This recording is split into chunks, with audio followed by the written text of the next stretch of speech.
cette histoire d'État islamique, d'un bout à l'autre, elle est bizarre. Autant il est facile de définir un groupe comme l'ETA ou comme Action Directe en disant c'est un groupe terroriste, c'est-à-dire c'est 40 individus qui ont un grief terrible avec un État et qui posent des bombes, ou même les Brigades Rouges qui étaient plus nombreuses que ça.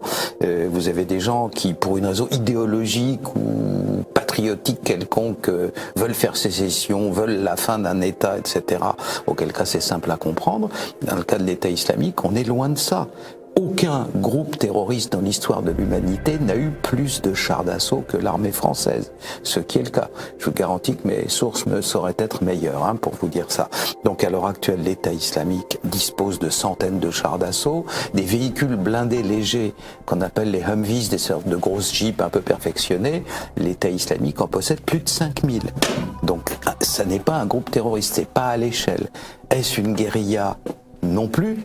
Puisque une guérilla, c'est clair, on connaît ça depuis la guerre révolutionnaire de Mao dans les années 30, ce sont des gens qui attaquent l'armée ennemie et qui se replient. L'État islamique ne se replie pas, il attaque, il occupe le terrain, il se crée son fief et il y reste. Qu'est-ce que c'est? Eh bien, la seule explication possible quand on a éliminé tout ça, c'est que l'État islamique est une armée mercenaire, une armée, une vraie, mais mercenaire, et nous ne faisons en pareil cas que de repousser le problème d'une case, à savoir au service de qui.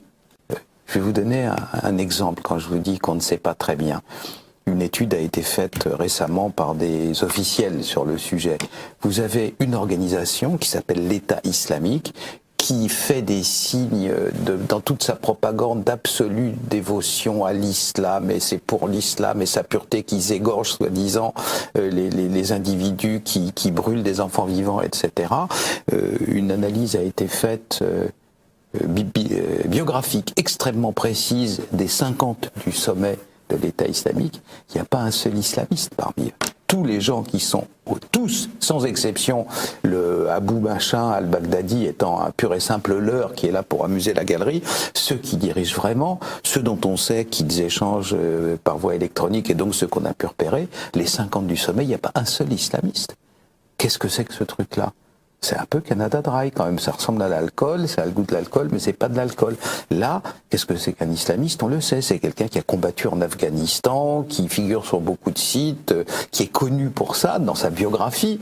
On ne devient pas chef d'une organisation comme ça en claquant dans ses doigts et en 5 minutes. Donc là, dans la direction de ce qu'on appelle l'État islamique, il n'y a pas un islamiste. C'est des gens qui, dans une phase antérieure de leur vie, étaient connus pour courir le guilledou, boire du pinard. Voilà, c'était des généraux de l'armée de Saddam Hussein, généralement. Généraux le plus souvent laïcs. Voilà la situation. Donc quand on nous dit l'État islamique nous attaque, je réponds, c'est une précision insuffisante. Qu'est-ce que c'est que ce machin? Et personne n'a de réponse à l'heure actuelle, personne. Y compris même la présidence des États-Unis. Je vous signale qu'il n'y a pas si longtemps de ça, en décembre 2014, interrogé par le Congrès, vous savez qu'on ne peut pas mentir, on témoigne sous serment, le général commandant toutes les troupes américaines au Moyen-Orient, interrogé sur ce que c'est que l'État islamique, il répond au Congrès, nous ne comprenons même pas le concept.